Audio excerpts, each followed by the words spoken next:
the sun. Welcome in MCA computer academy. मैं हरीश शर्मा आप सबका स्वागत करता हूं। आज की हमारी ऑप्शन है पहले सम की। देखो सम हम पहले दो आइटम को आपस में सम करने के लिए हम इस फार्मूले को यूज़ करते हैं। जैसे हमने यहाँ वैल्यू फिल की 500, 200। अब हमने इसमें सम करना है। आपको पहले ये डिफ़ाइन करना है कि इस सेल का नेम क्या है। दोबारा फिर देखिए, मैं इसको थोड़ा सा जूम कर देता हूँ। जो इस सेल का नेम है B11 और इसका नेम है B12। ये आपको स्क्रीन पे यहाँ पे शो हो रहा है, ठीक है। इसका नेम है B11। अब दोनों वैल्यू को हमने आपस में सम करना है, तो हम फार्मूला यूज़ करेंगे equal to B11 plus B12। इससे दो वैल्यू आपस में सम हो जाती हैं। अगर हम ऐसे सम करना चाहें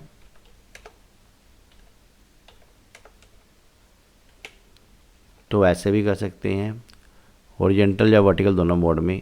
this cell plus this cell plus this cell.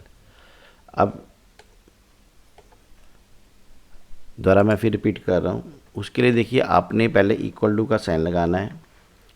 जिस सेल को आपने सम करना, माउस से उसको ड्रैग कर दो, फिर प्लस का साइन लगा दो, फिर माउस से उस पर क्लिक कर दो, फिर प्लस का साइन लगा दो। इससे जितनी आइटम्स होगी आपकी सम होके आ जाएंगी।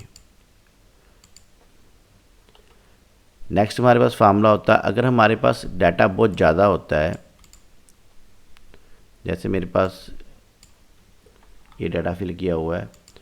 अब मुझे इन टोटल अमाउंट्स करनी है। इसके लिए मैं यहाँ फिल करूँगा इक्वल टू सम, ब्रैकेट शुरू। अब फर्स्ट सेल मेरा यहाँ से शुरू होता है H2 से, फिर मुझे कॉलन का निशान लगाना है, फिर मुझे लास्ट का सेल प्रेस करना है और ब्रैकेट को बंद कर दिया। यहाँ मेरे पास टोटल अमाउंट आ गई। देखो, अगर तो हमें 2-3 आइटम का सम करना है तब तो हम वही फार्मूला यूज़ करेंगे।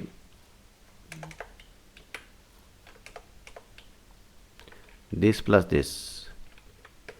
अगर हमारे पास आइटम ज़्यादा आ जाएंगी तो आपको ये फार्मूला यूज़ करना है। मैं दोबारा आपको फार्मूले की पूरा स्क्रीन दिखा देता हूँ ताकि आपको प्रॉब्लम ना लगे।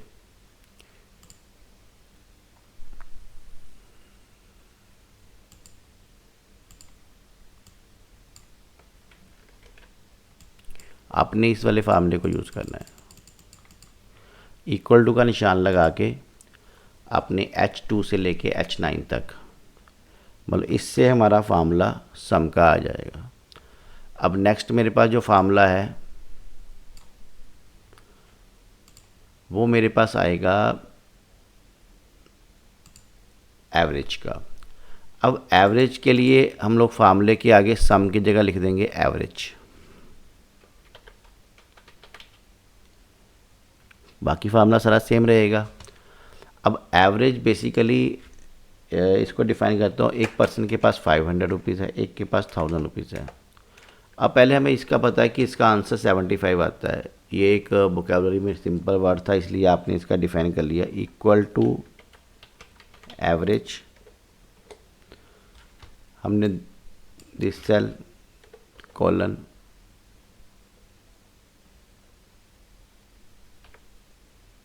ब्रैकेट बंद, आपका 750 आ गया। अब इसकी टोटल की हमने एवरेज निकालनी है। हमने इसके लिए करना पड़ेगा इक्वल टू एवरेज, ब्रैकेट शुरू। अब फर्स्ट सेल हमारा ये वाला था कॉलन, देन लास्ट सेल हमारा था H9, ब्रैकेट बंद। ये हमारा एवरेज का फार्मूला आ गया। आप द्वारा इस फार्मूले को प्रॉपर नोट भी कर लीजिएगा, इन फ्यूचर के लिए हमें ये बड़ी काम आते हैं। अब जो मेरे पास काउंट का जो बेसिक सिस्टम होता है कि कितनी आइटम्स हैं, ये काउंट का ऑप्शन मैं आपको प्रैक्टिकल लेक्चर्स में भी बताऊंगा जब हमने कोई अटेंडेंस का वर्क करना होता है। अब काउंट मेरे पास देखो 8 आ रहा है, फिर मैं इसको काउंट करना चाहता हूँ। उसके लिए मैंने फार्मूला यूज़ किया COUNT काउंट। अब काउंट के फार्मूले को करने के लिए मैंने equal to COUNT count bracket शुरू। अब सबसे पहला वाला सेल, देन ऐसे मैं जिसको ट्रैक कर देता हूँ और ब्रैकेट को बंद कर देता हूँ। देखो 8 आइटम्स आ गई हमारे पास। मतलब काउंट हमें एंट्रीज बताता है कि कितनी एंट्रीज हमने फिल की हुई हैं। देन काउंट के बाद हमारे पास अगली ऑप्शन हमारे पास जाती थी मैक्सिमम। अब मैक्सिमम के लिए हमें यहाँ पे फिल करना पड़ता है MAX। अब हमने मैक्सिमम वैल्यू निकालनी है इसकी, हम करेंगे equal to MAX max bracket शुरू, फिर हम इसको एज ए ड्रैग कर देंगे और ब्रैकेट को बंद कर देंगे। मैक्सिमम वैल्यू हमारे पास आ गई 450। बाई चांस हम किसी भी आइटम की वैल्यू को चेंज करते हैं, जैसे मैंने यहाँ वैल्यू चेंज कर दी 550, नीचे अपने आप चेंज हो जाएगी। देखो अगर आपने फार्मूला यूज़ किया हुआ है तो आपकी वैल्यू ऑटोमेटिकली चेंज हो जाएगी। अगर आप वैल्यू से काम करते हो, देखो अगर तो आप सेल के नंबर से काम करते हो तब तो वैल्यू चेंज होगी। अगर आप सेल के नंबर से काम नहीं करोगे तो वैल्यू चेंज नहीं होगी। मैं इसको आपको दोबारा फिर रिपीट कर देता हूँ। यहाँ मैंने लिखा 500, फिर 200। अब ऊपर देखिए मैंने जो फंक्शन लगाया था वो मैंने सेल के नेम से लगाया था। अब मैं वैल्यू से लगा रहा हूँ 500 माइनस 200 300। अब आप कहोगे कि ऊपर तो आपने सम किया था, नीचे आपने माइनस किया। मैं फिर भी आपको दोबारा रिपीट करके बताता हूँ। जैसे मैंने यहाँ पे 400 किया, ऊपर वैल्यू चेंज होगी। यहाँ मैंने 600 किया, कोई वैल्यू चेंज नहीं हुई, क्योंकि हमने वैल्यू से काम किया था। अब मैंने इसका अगर मैंने फिल किया 600 प्लस 200, 800 आ गया। अब देन हमने यहाँ पे 900 किया, वैल्यू चेंज नहीं होगी। ऊपर हमने 900 चेंज किया, वैल्यू चेंज होगी। अब दोबारा मैं फिर आपको, अगर आप एक्सेल के अंदर सेल की नंबर से काम करोगे तब तो आपका फंक्शन एक्सेल के अंदर अच्छा चलेगा। अगर आप सेल की वैल्यू से काम करोगे तो आपके फंक्शंस बड़ी मेहनत के कर चलेंगे, क्योंकि आपको बार बार हर फंक्शन को यूज़ करना पड़ेगा। एक्सेल में फंक्शंस को करने के लिए, जो मैथमेटिकल फंक्शंस करने के लिए, ये चीज़ को आपने प्रॉपर ध्यान रखना है। आपने सेल के नंबर से सारा काम करना है, सेल की वैल्यू से काम नहीं करना है। देखो उसके बाद मेरे पास मिनिमम वैल्यू आ जाती है। मिनिमम वैल्यू के लिए हमारे पास होता है इक्वल टू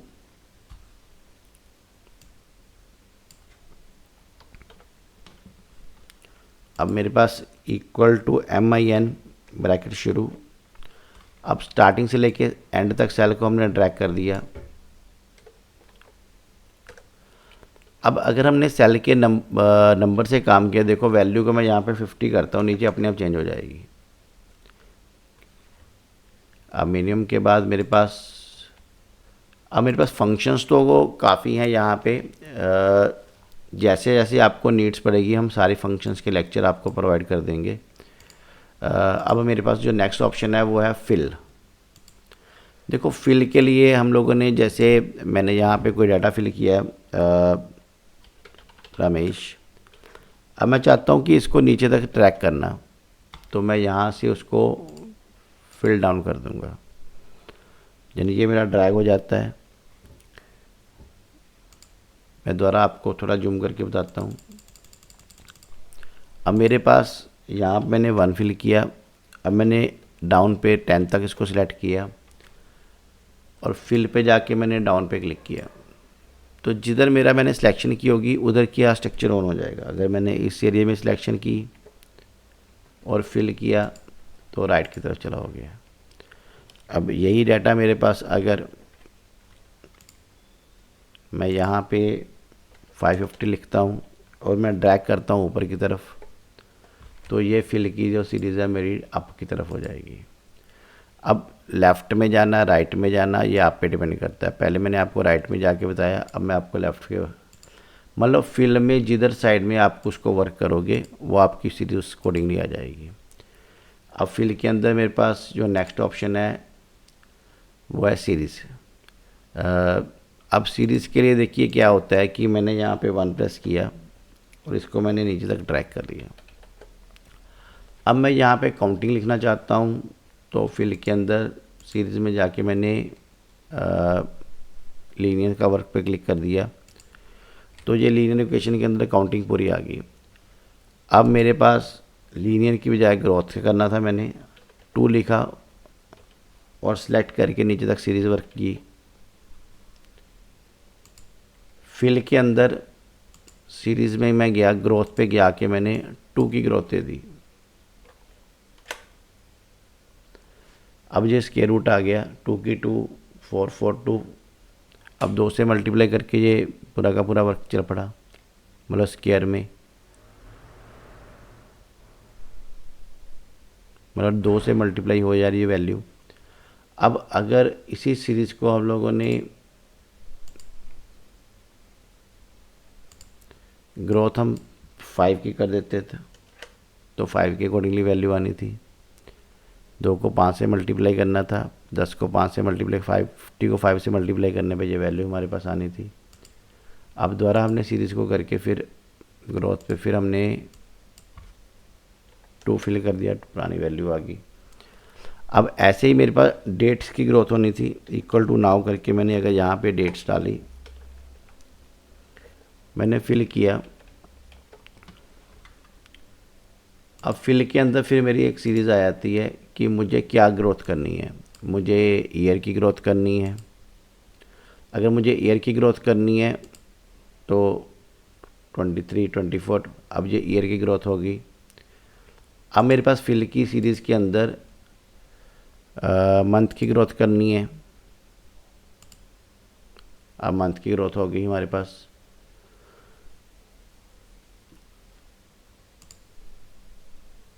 मतलब जैसे जैसे आपको चाहिए होता है, आपने ईयर की करनी है, मंथ की करनी है, उसके अकॉर्डिंगली ओके होता है। लीनियर इक्वेशन, ग्रोथ, मैंने आपको ये कॉलम वाइज बताया, मैं आपको रो वाइज भी बता सकता हूँ।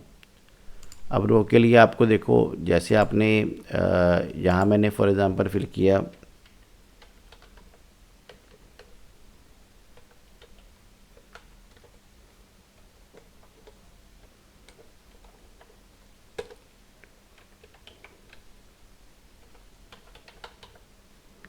आप नाउ करोगे तो आपको डेट और टाइम दोनों आएगा। आप टुडे करोगे तो आपके पास वो डेट आएगी।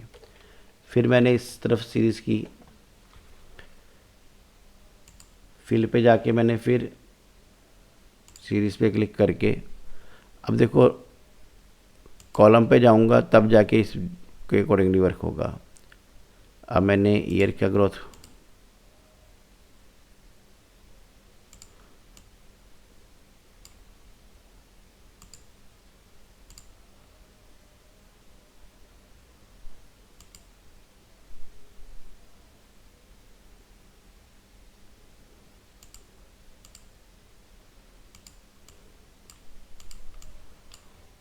मेरे पास फिल की सीरीज़ का ये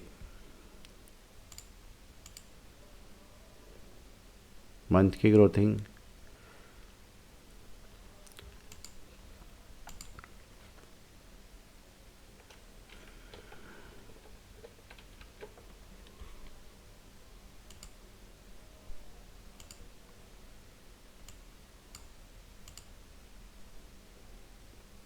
जब हमने नंबर फिल किया तो ये डेट के फंक्शन डिसेबल हो जाते हैं।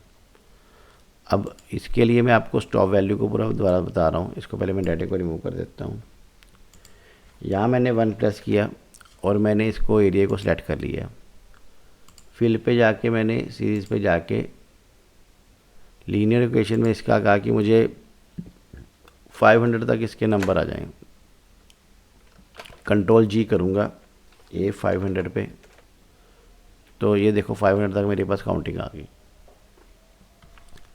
मतलब इस सिस्टम से हम लोग फिल में सारी स्ट्रक्चर वर्क कर सकते हैं।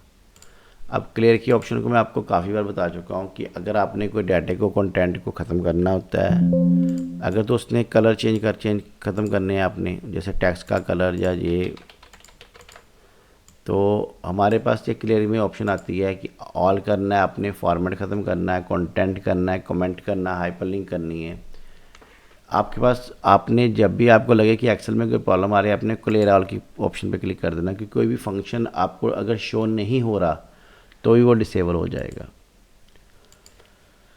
नेक्स्ट हमारे पास जो ऑप्शन होती है वो आती है सॉर्टेड ऑर्डर्स।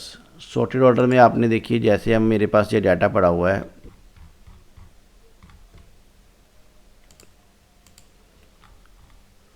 अब ये डाटे को मैंने कॉपी कर लिया, यहाँ पे जाके पेस्ट किया।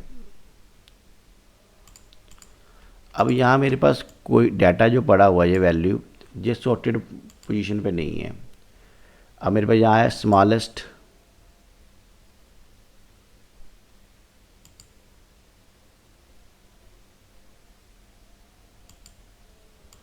आपको जैसे जैसे इसमें डाटा चाहिए होता है,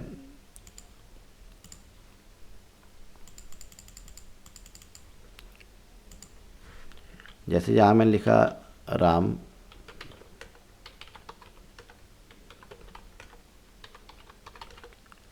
अब मैं चाहता हूँ अल्फ़ाबेटिकल ऑर्डर में इसको सॉर्टेड कर देना है। पहले ए वाले नाम आएंगे फिर बी वाले नाम आएंगे। अब इसको हम सॉर्टेड जेड टू ए भी जा सकते हैं। ये आपके पास दोनों सीरीज़ है, ए टू ए। कस्टम सॉर्ट के अंदर हमारे पास डिफरेंट सेल्स को हम सॉर्ट कर सकते हैं ए टू जेड, यानी कस्टम लिस्ट है कि आपने न्यू लिस्ट के अकॉर्डिंग जनवरी फरवरी के अकॉर्डिंगली सॉर्ट करना है, आपने किस तरह सॉर्ट करना है। अगर हमने अल्फ़ाबेटिकल ऑर्डर में सॉर्ट करना है तो आप उसके अकॉर्डिंगली सॉर्ट कर सकते हो। अब फ़िल्टर की ऑप्शन के लिए आपको देखिए जैसे फ़िल्टर की ऑप्शन की बड़ी ज़्यादा वैल्यू है। अब मेरे पास देखिए जैसे मैंने एक सीरियल नंबर बनाया, नेम ऑफ वर्कर बनाया,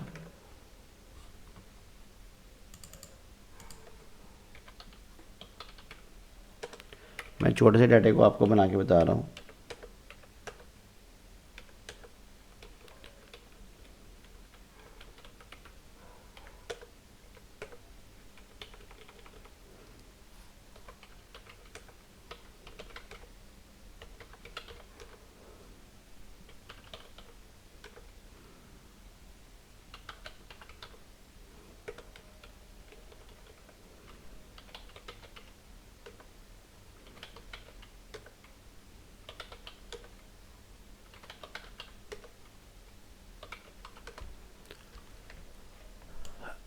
अब मैंने यहाँ पे एक फ़िल्टर को फिल किया।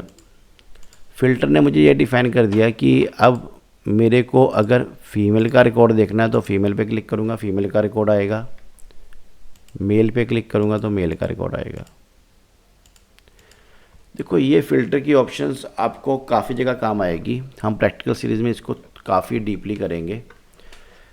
आपने स्पेसिफिक डाटे को वर्क करना है और डाटे को करने का जैसे देखो फ़िल्टर्स में अब मेरे पास डिफरेंट्स जो एक फैक्ट्री के अंदर 100% काम कर रहे हैं, उसमें से कुछ कटर मास्टर हैं, कुछ कोई स्टिचिंग्स वाले हैं। अगर उसको हमने एज ए कैटेगरी वाइज दिया होगा, डिपार्टमेंट वाइज दिया होगा, तो हम चाहते हैं कि सिर्फ स्टिचिंग वाले हमारे सिर्फ न शो हो जाएं, तो हम उस तरह शो हो जाएंगे। अब जैसे वर्कर के प्रोफाइल के अकॉर्डिंगली हम उसके डाटे को ले सकते हैं। फ़िल्टर की ऑप्शन को हम अनेबल भी यहाँ से करते हैं और डिसेबल भी यहाँ से करते हैं। अब मेरे पास जो नेक्स्ट ऑप्शन है वो फाइंड। देखो फाइंड के लिए हमने कंट्रोल F कमांड भी यूज़ करते हैं। अब जैसे मैंने यहाँ फाइंड करना है गीता। अब गीता फाइंड होने के बाद मैं इसको रिप्लेस करना चाहता हूँ।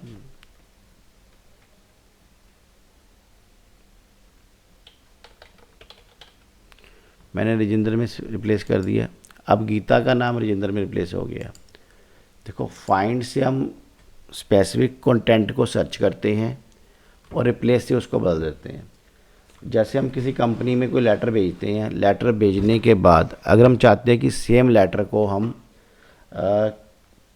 किसी दूसरी कंपनी को भेजना चाहते हैं तो हम रिप्लेस कमांड को यूज़ करेंगे। पहले उस टेक्स्ट को हम जो कंपनी का नेम है उसको फाइंड करेंगे, उसके बाद हम उसको रिप्लेस कर देंगे। अब गो टू की ऑप्शन का मतलब होता है कि जैसे हमने जिस जगह पे जाना होता है, जैसे मैं कहता हूँ कि अगर मुझे शीट 1 में जाना है तो मैं यहाँ से शीट 1 में भी जा सकता हूँ।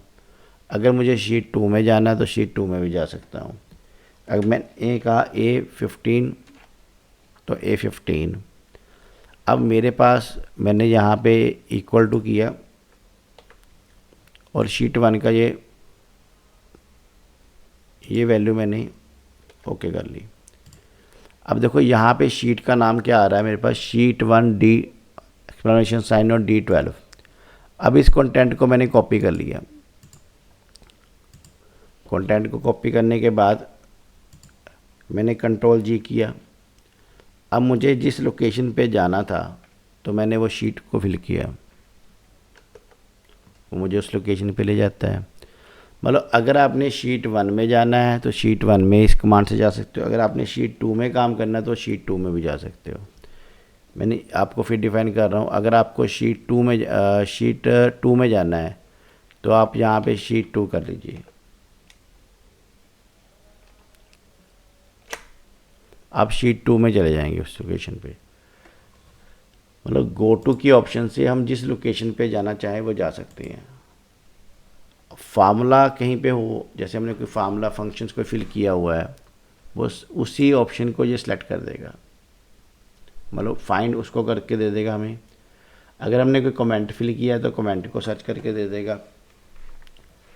अगर कोई कंडीशनल फॉर्मेटिंग हमने लगाई है, कंडीशनल फॉर्मेटिंग की अभी हमने कमांड नहीं की, इसमें से काफ़ी कमांड्स हमारी जो अगले वाले चैप्टर्स में आनी है उसके बाद ही हम इसको सर्च कर पाएंगे। अब जैसे सिलेक्ट ऑब्जेक्ट है, सिलेक्ट पैन है, ये ऑप्शन भी हमारी नेक्स्ट जो चैप्टर्स आएंगे ना उसके साथ में ये कमांड चलेगी। Thank you for the watching. आज का हमारा टॉपिक यहाँ तक कंप्लीट हो चुका हुआ है। हमने जो स्टार्ट किया था, यहाँ मेरे पास टैब कलर से हमारा प्रीवियस लेक्चर में ख़त्म हो गया था। नेक्स्ट लेक्चर में हमने फंक्शंस और फाइंड और सॉर्टेड वाली कमांड कंप्लीट कर ली। इसके साथ हमारा होम का मेन्यू अब कंप्लीट हो चुका हुआ है। अगर आपको इसमें कोई प्रॉब्लम आती है तो मुझे आप कमेंट बॉक्स में लिख के भेजिएगा। Thank you for the watching.